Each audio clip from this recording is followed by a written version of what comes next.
Other 6 people in the first shooting who were hit by gunfire suffered grazed wounds. Fox 10's Brittany Kirby will be live from MPD headquarters on Fox 10 News at 5 with more on this continuing coverage.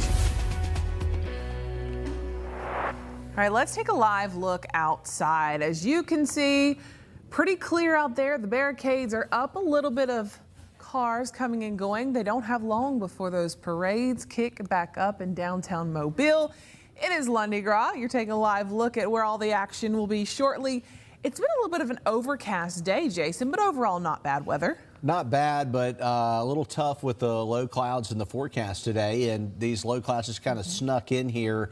They actually are gone in Baldwin County and around Pensacola. So it's beautiful on that side of the bay. The clouds just been hanging out over Mobile. Now, does that mean any rain for our parades tonight? No rain for the parades tonight, Shelby, and this really shows the situation with the clouds. I mean, look at Baldwin County, almost completely cloud-free except for Fort Morgan Road area, and some clouds right along the eastern shore, but it's clearing fast. Pensacola, we've been sunny most of the day, and the cloud cover here just really stubborn over the western edge of the forecast area. No rain out of that cloud cover, though. Looks pretty good. Here's your high-res futurecast for tonight, and we may see some patchy fog tonight and some drizzle, but we're not expecting any significant rain. It looks like we're going to have a mixture of clouds and sun tomorrow on Fat Tuesday with a high around 70 degrees, and the forecast looks pretty quiet into Ash Wednesday, although a few isolated showers are possible on Ash Wednesday. For tonight's parades, the IMs in order of doves on Parade Route F, and 6:30 is the time for the parade.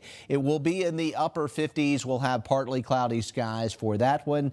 For this evening in Fairhope, the Order of Mystic Magnolias, 57 degrees with partly cloudy skies. Here is the fogcast, and we are concerned about a little patchy fog developing over the western edge of the forecast area early tomorrow morning, but it's not expected to be a widespread dense fog situation. We are seeing clouds, but mainly rain free through the overnight hours with lows in the 50s tonight. Coming up, we're going to track your temperatures and your forecast for Fat Tuesday. It looks like we are going to be rain free, but a little cool at times. I'll have more on that coming up.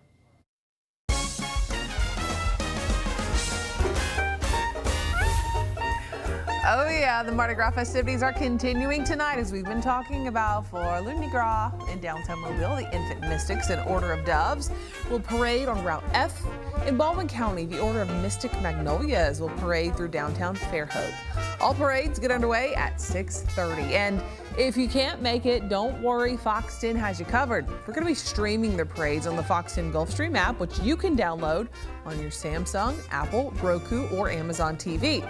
And that coverage, it's going to continue through Fat Tuesday, so you don't miss a single throw. In Baldwin County, for the 47th year, Gulf Shores will kick off Mardi Gras Day on the Gulf Coast with what could be its biggest parade yet. There are 50 entries in tomorrow's parade, way more than the last few years. City officials say fewer restrictions on who can enter, a much lower entry fee, and more relaxed insurance requirements are to credit for the increased participation. This is also the first year since 2020 the city has moved the parade route back to Highway 59. It's a much longer route with more room for parade goers to spread out and patronize businesses that are there. With the changes come longer traffic detours that you do need to be aware of. City leaders say to plan ahead and get an early start.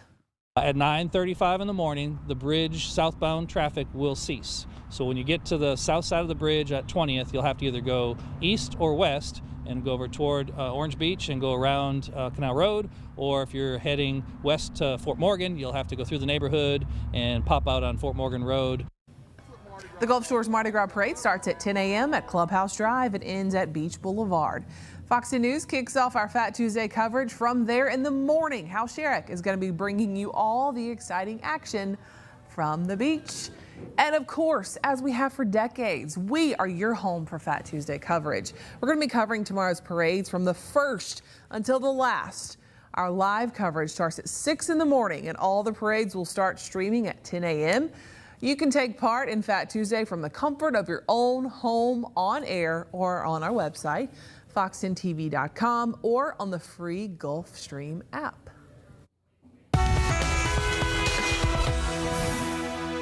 All right, looking at the roads right now, you can see those stubborn low clouds over Mobile. It's actually sunny the further east you go.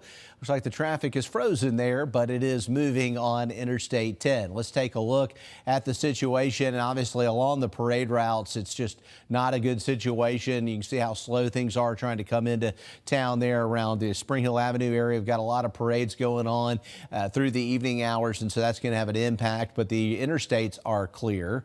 Baldwin County is in good shape. And we go over to Pensacola with a little slowdown. Looks like westbound on I-10 between I-110 and Pensacola Highway, and that's about it. So we'll keep watching traffic. Most of it's parade related today with the slowdowns around downtown Mobile.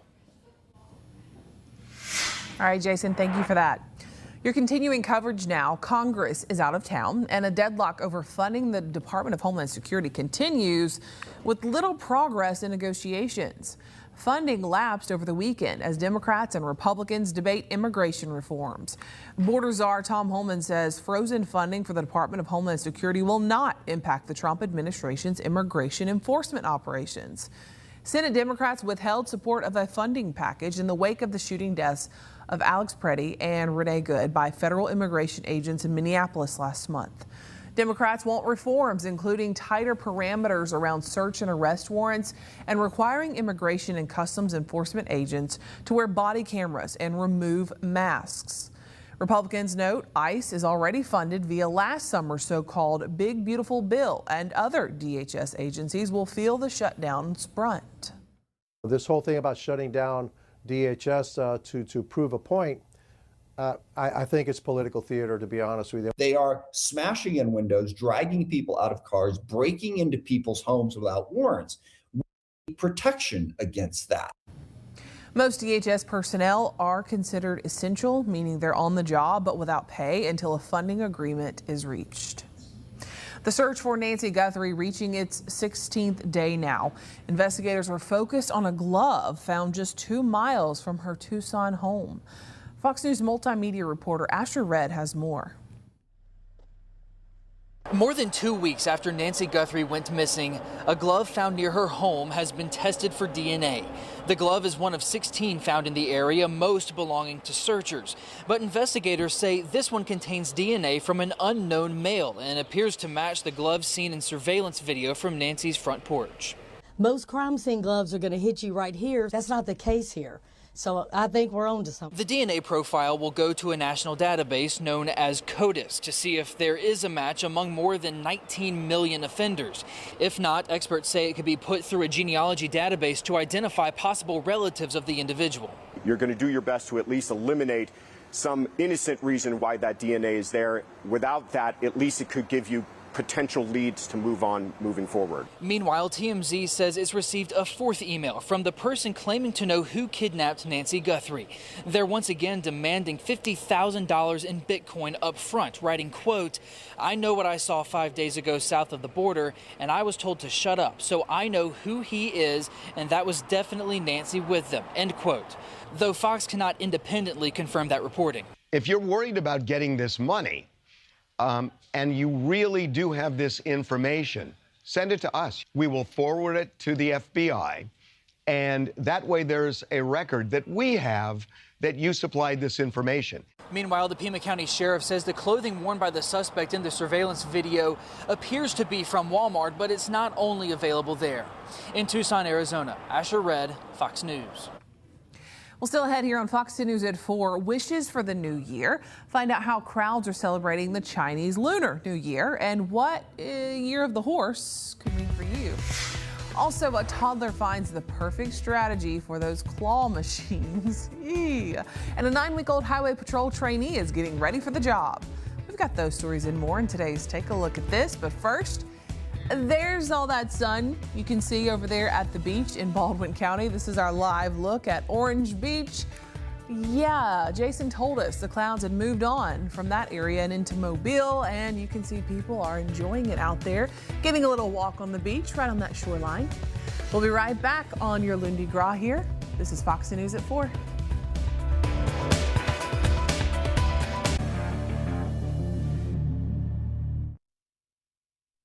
Well, Hollywood is mourning the loss of legendary actor Robert Duvall. According to a Facebook post from his wife, the Oscar-winning actor passed away at his home surrounded by loved ones on Sunday.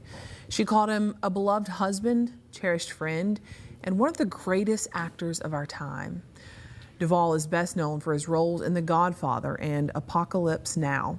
His career spanned 7 decades and earned him an Academy Award for Best Actor in the 1983 film Tender Mercies. Duvall was 95 years old.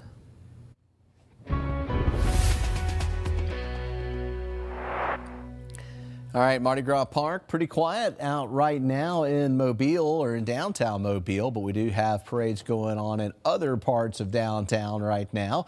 All-In Credit Union planner for tomorrow, checking this out as we look at our Mardi Gras planner for your Fat Tuesday. It should be fairly comfortable, but we're going to be right near the immediate coast, and that's going to give us a little bit of a breeze off the water. I'm thinking mid-60s at 11 o'clock, upper 60s at 2 o'clock, mid-60s at 5 o'clock. Just a little bit cool downtown for Fat Tuesday, and we're not expecting any significant rain tomorrow, but some drizzle is possible, especially early in the day. Today was a tough one. We had a really beautiful situation in Pensacola all day. Baldwin County got better as the day went on, but Mobile's been stuck in the clouds, and you can pretty much cut the area in half. And you can see this shrinking area of cloud cover. It's been very, very stubborn, and that's why temperatures have really been all over the board today. If you look at it, Pensacola at 66, 71 Molino, 69 in Milton, but underneath the clouds, we're only at 61 in Mobile. We're at 59 in Lucedale, so that cloud cover having almost a 10-degree impact on the temperatures. Looking at tomorrow, it'll be a little milder. Just keep in mind the breeze off the bay will keep temperatures in check near downtown. West Mobile at 72 tomorrow, 70 in Fairhope, 72 for Bay Minette, 75 in Admore and Monroeville.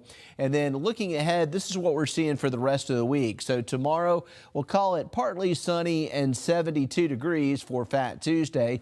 Ash Wednesday, we're going to start introducing some isolated showers, and that's going to be possible really on Thursday as well.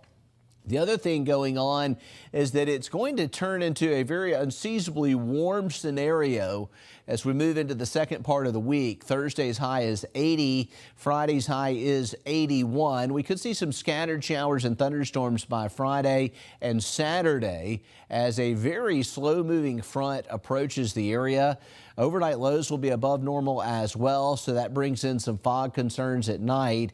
And we'll finally clear out, it looks like, Sunday and Monday. It'll be a little bit cooler in the long range in your extended forecast. So things look fine for Fat Tuesday. That's the bottom line. Beyond that, temperatures run above average with increasing rain chances by the end of the week.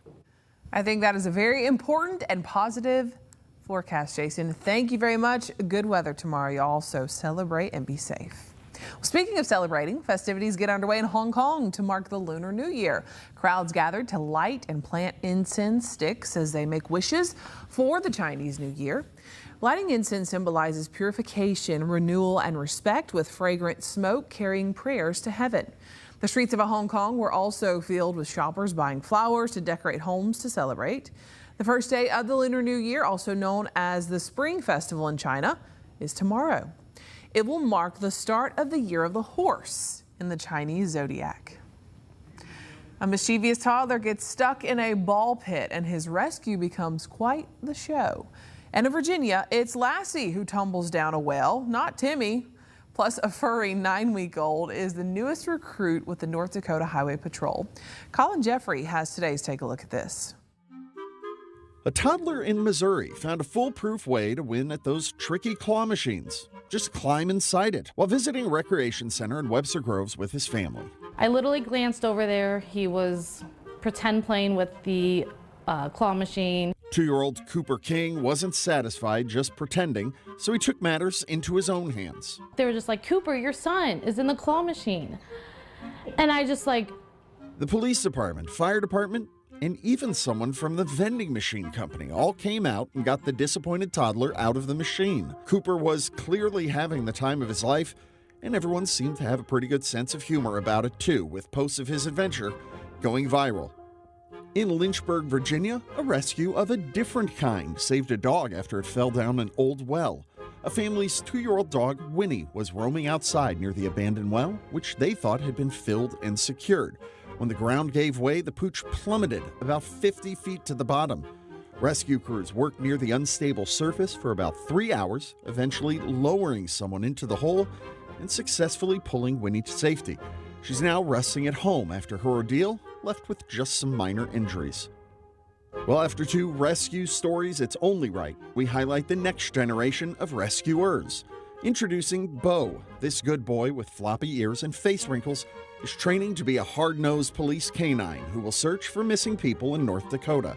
But for now, the only thing this baby bloodhound is searching for is toys. For Take a Look at This, I'm Colin Jeffrey. What a cute pup. When we come back from the silver screen to Harvard streets, find out why one actress is being honored as Woman of the Year and how fans are celebrating her arrival. We've got that story for you coming up. Lexus of Mobile is proud to sponsor the Fox 10 Pledge of Allegiance.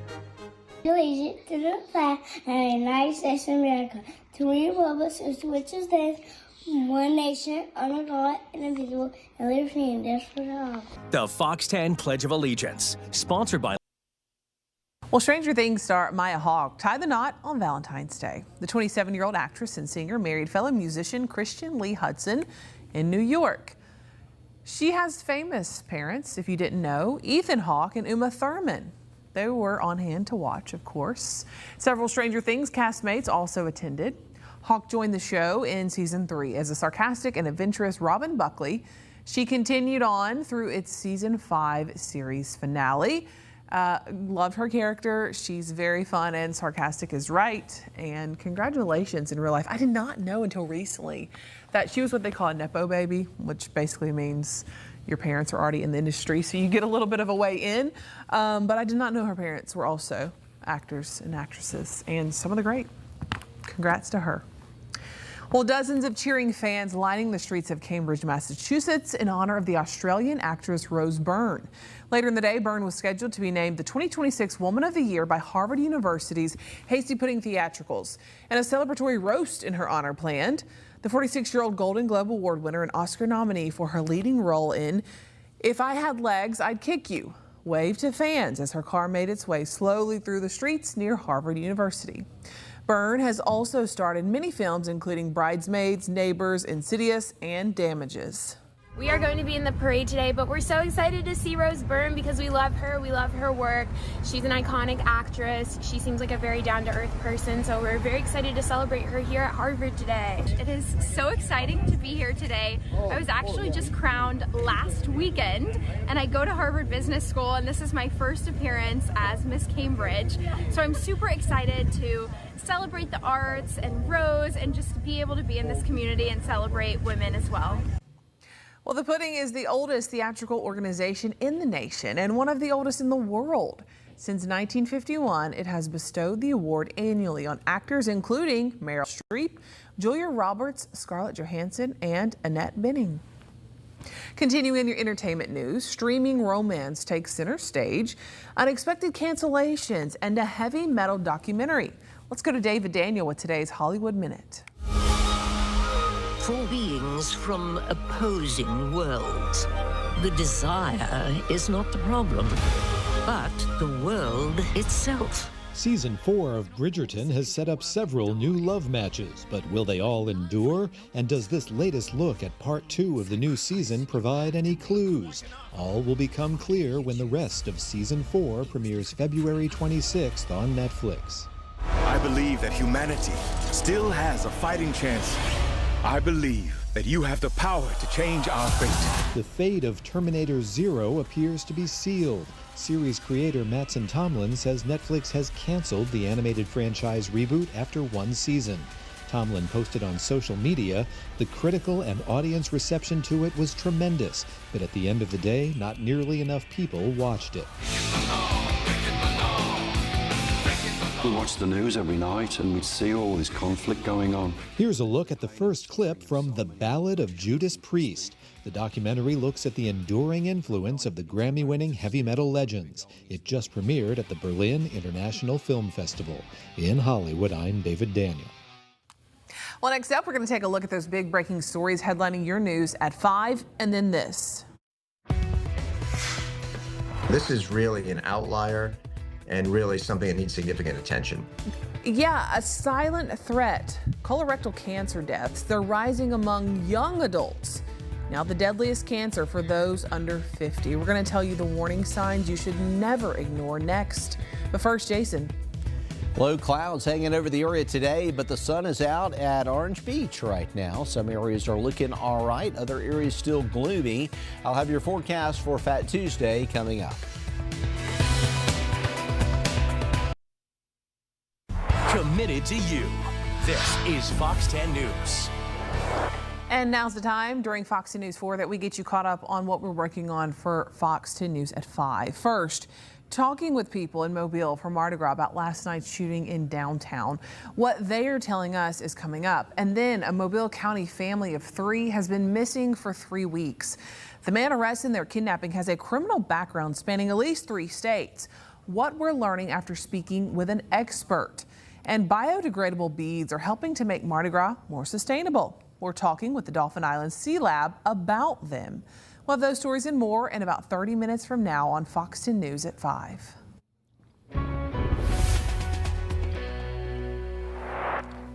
All right, looking downtown right now with our Eastern Shore Toyota Hyundai camera here from the Admiral. It's pretty quiet and very gray and gloomy around Mobile right now. Some parts of the area seeing some sunshine today, and other areas have been stuck in the clouds. And we do have our Mardi Gras forecast up here on our Fox 10 weather app. May come in handy if you're making plans for tonight's IM's parade or Fat Tuesday. We've got that for you free on our Fox 10 weather app. We're also tracking the forecast for both Pensacola and Mobile. We'll start in Pensacola tomorrow, and we do expect to see some morning clouds, but we're hopeful we'll get some sunshine in the middle of the day tomorrow. A little better chance of sun the further east you go. Highs in the upper 60s in Pensacola. And for downtown Mobile, you know, it's going to be a little cool. Our breeze out of the south at about 10 miles an hour will top out just shy of 70 degrees downtown tomorrow. Right now, looking at it here with our Dolphins cam and our All-In Credit Union view, it is 60 degrees in downtown Mobile. We've got the winds out of the east at about 5 miles an hour. And so we're hopeful we'll get a little sunshine before the day is over, but we're running out of time. Tonight at 6:30, the IMs and the Order of Doves on Parade Route F, 57 degrees for the parade. Cool, but no rain. And looking at our afternoon parades that are going on right now, it's been into the low 60s with that forecast for most of the afternoon. Checking out our downtown Mobile outlook, you can see the gray skies. The sun's trying to break out, but it's just a tough situation to get that clearing over on the Mobile County side of the bay. Baldwin County side definitely getting some sunshine right now. Futurecast says the clouds are going to come back overnight tonight. They may kind of push off to the west, and then they'll reform in the form of fog and low clouds right at daybreak tomorrow morning. So it will be a little cloudy to start things out on your Fat Tuesday. We get a little bit away from the water, though, and our temperature is going to be up around 72 degrees tomorrow on our Fat Tuesday. It will be cooler near downtown and down to Gulf Shores, where we have some parades tomorrow. 78 on Ash Wednesday, maybe an isolated shower. These are the forecast temperatures. Look at Thursday. We could hit 80 degrees. This is actually going to be a pretty warm week. Our coolest weather is what we're experiencing right now. And we'll hit 80 on Thursday and Friday, and Saturday we're going to be close. We'll have to watch out for some showers in that extended forecast, and I'll have more on that coming up. All right, Jason, thank you. Well, Costco is retiring one of its old school methods. Instead of driving to a Costco location and filling out a paper form at the bakery or deli department, customers will soon be able to order custom cakes and deli trays directly from the company's mobile app and website. When ordering a cake, shoppers can choose sizes, shapes, flavors, designs, and inscriptions from a catalog of available cake options. Costco CEO says it's very exciting, this update. The retailer said the update will happen by the end of 2026.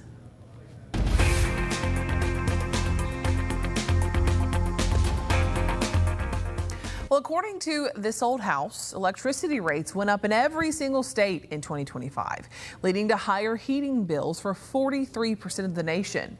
In this Watching Your Wallet, consumer investigator Rachel DePompa catches up with the host of the show to find out ways you can save on your heating bills this winter. This Old House says while natural gas bills are projected to be down 5% in the South compared to last winter, electricity costs will rise.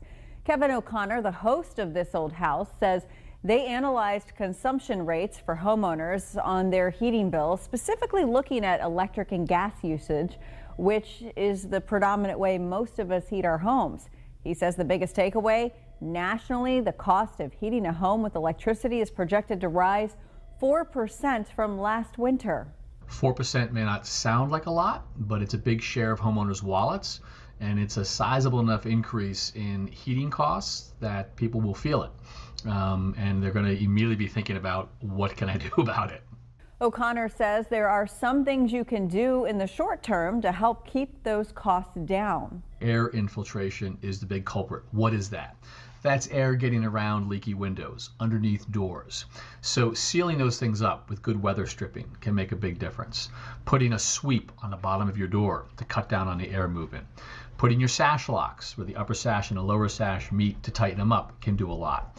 Adding air stripping around air sealing with some weather stripping around both of those perimeters. O'Connor says there are changes you can make quickly, maybe over a weekend if you're thinking about longer-term fixes to save money. He says those include adding insulation, replacing windows, upgrading doors, or having your heating equipment tuned up and tested.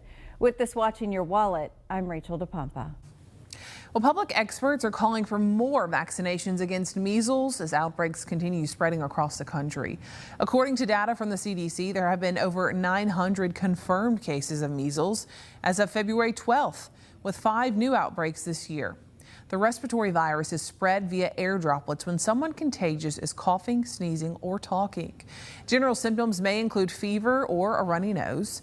With the outbreaks threatening the U.S. measles elimination status, public health experts say the best and most efficient way to combat the spread is by getting the MMR shot. 2 doses of this vaccine is 97% effective in preventing measles cases. Plus, it protects the most vulnerable people, which are children under the age of 5. I'm glad. I'm very, very glad that they're vaccinated. I don't have to be worried about them getting it no matter where they go.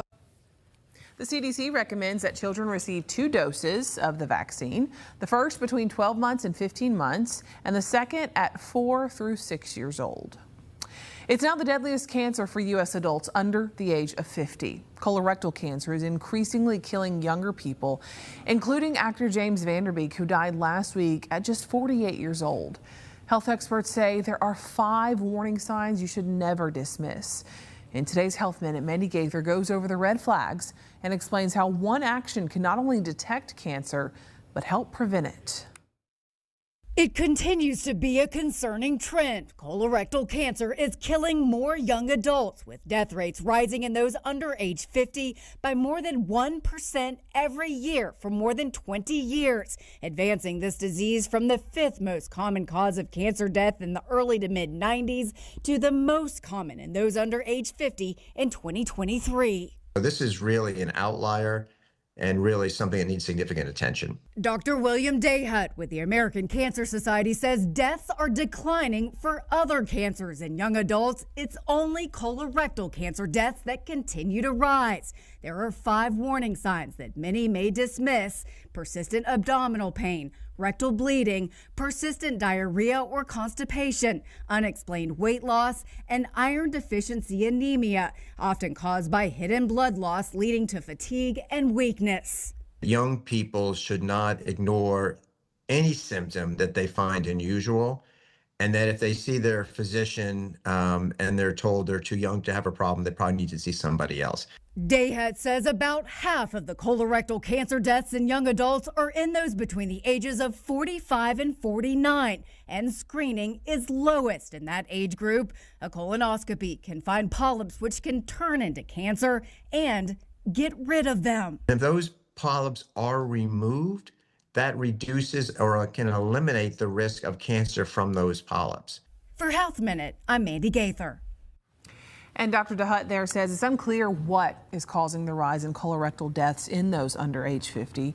He believes heavy alcohol use, smoking, obesity, and lack of exercise and a good healthy diet with a lot of fiber could raise the risk. After the break, we are highlighting a child ready for their forever family. This week's Hope for a Home is next. Well, Downing Street's Chief Mouser is celebrating 15 years on the job. Larry the cat was adopted by number 10 Downing Street in 2011 after the UK government admitted to an issue with rats in the building. The 19-year-old tabby has since served under 6 prime ministers and is still fit and healthy. Larry's caretakers say despite his old age, he was still seen catching mice just last year.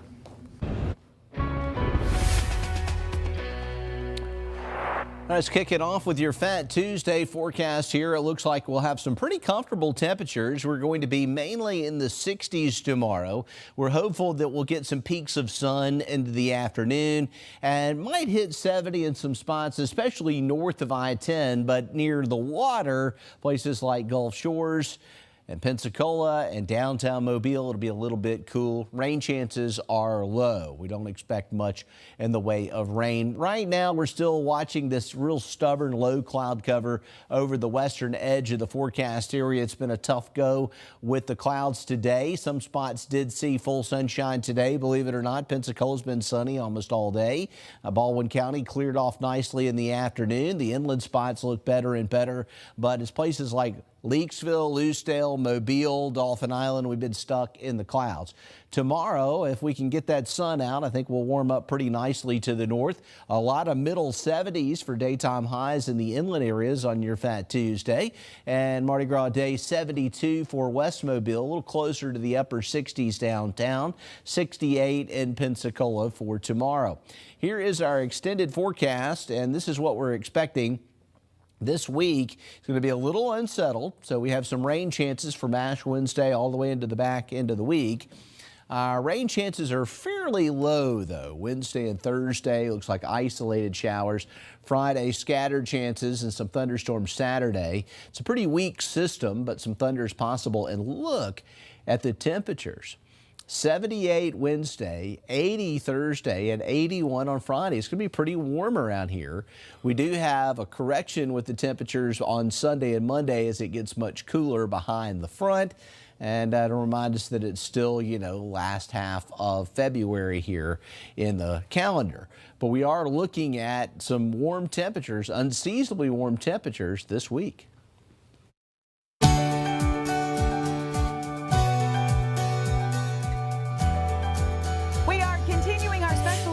Today, Hope for a Home. Fox 10 is partnering with Heart Gallery Alabama to find families for some very special children. Heart Gallery Alabama is a nonprofit organization dedicated to finding forever families for children in Alabama's foster care system. Today, we want you to meet Tyvon.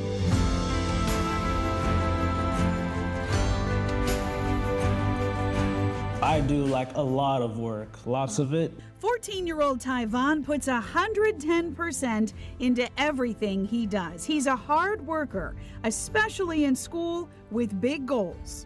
With exceptional grades. The freshman enjoys working hard and also having fun. Esports, competitions, and just goofing around with friends.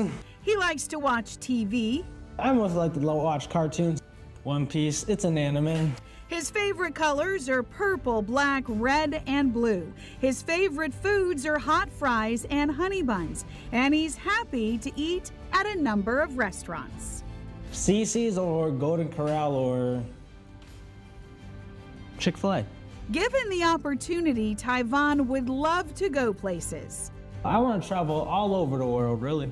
He's only a freshman, but he already has an idea of what he wants to do when he finishes school.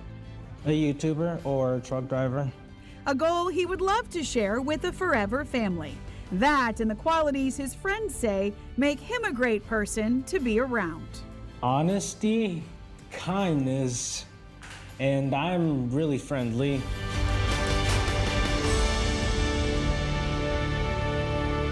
If you want to learn more about Heart Gallery Alabama's program or how to adopt a child from the foster care system, we have a link for you on our website, fox10tv.com, giving you a chance to complete your family and make dreams come true for a special child. You can watch this story and any of the other Hope for a Home stories we have done on our Fox 10 News Gulfstream TV app. All right, downtown, trying to get things brightened up a little bit, but still a bit cloudy. We're looking at our Eastern Shore Toyota Hyundai Canberra here, a little bit slow getting into the Wallace Tunnel. Let's go to traffic, where we are seeing some slowdowns right there at the tunnel. This is going to be eastbound I-10. And then with that Merchants Parade, we are seeing slowdowns all on the parade route there. And in downtown Mobile, we are awaiting the next parade, so it is moving a little bit slow down Government Street. So most of our traffic issues today are Mardi Gras related in Mobile County. On the Pensacola side, it's a little slow westbound on I-10 between 110 and Pensacola Highway. Otherwise, things look good. We're going to keep you updated on this as we get into the 5 o'clock hour. All right, very important. Thank you, Jason, for that update, and you'll continue to let us know. A smiling pierogi-shaped plushie has become Team Poland's surprise sensation at the 2026 Winter Olympics. This after figure skaters celebrated their scores with it on camera, sending the toy viral and sparking a huge demand. The handmade plush sold out within days and even caught the attention of celebrities like Snoop Dogg. While not an official mascot, it has rivaled the popularity of Tina and Milo, the Stoat mascots that are nearly impossible to buy. Stoats are a member of the weasel family. Who knew? Fighting for a better future. See how one program is using combat sports to help kids gain confidence, improve their grades, and stay out of trouble. How martial arts is transforming lives after this.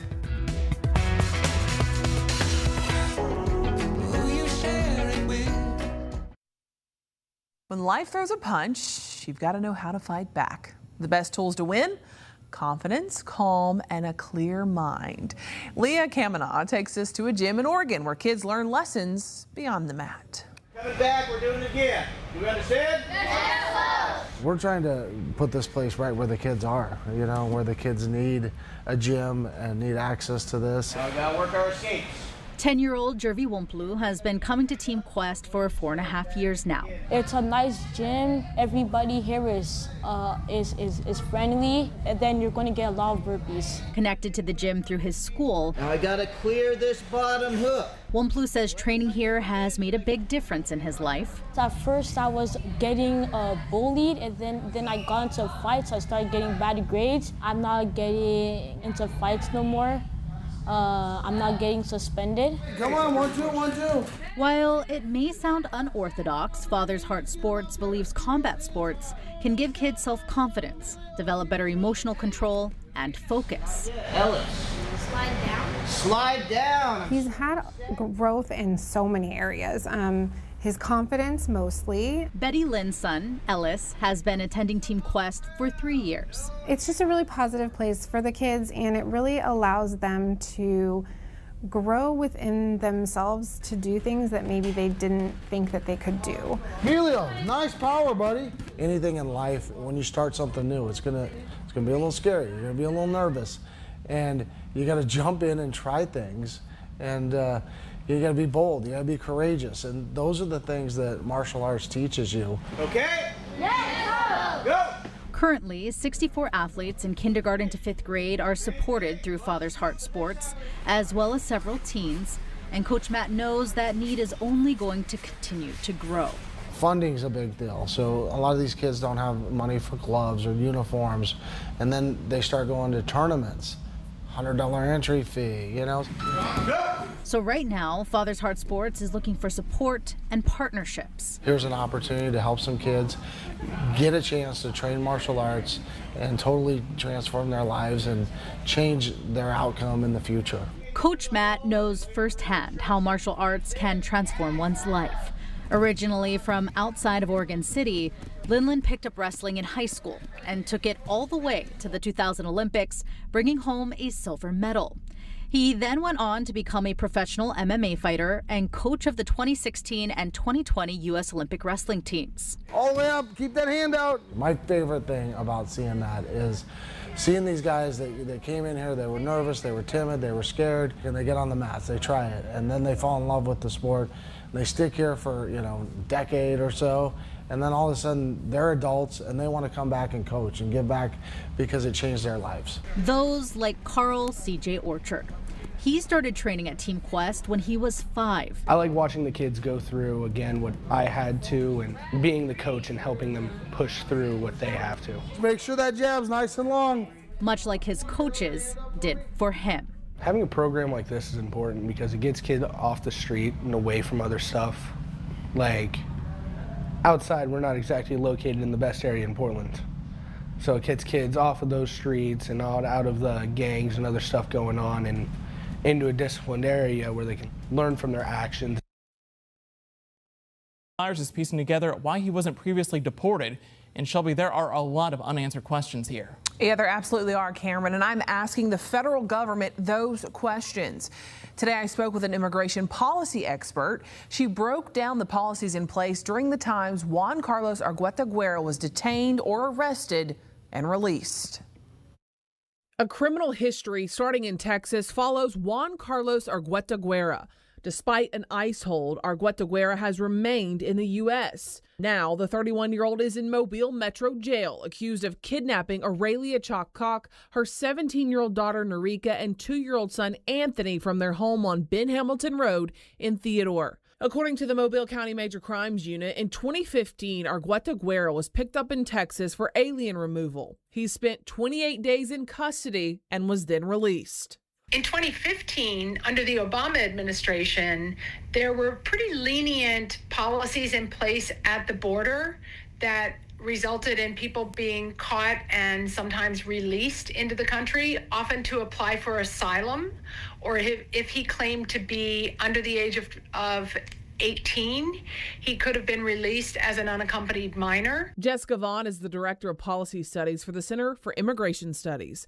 The independent, nonpartisan nonprofit researches immigration consequences in the U.S. Vaughn can't discuss this specific case, but she explains the immigration policies in place that may have prevented Argueta from being deported. In 2019, when Argueta was convicted of resisting arrest in Houston, Texas, and sentenced to 3 years, Vaughn says there are multiple factors that may have helped him slip through the cracks.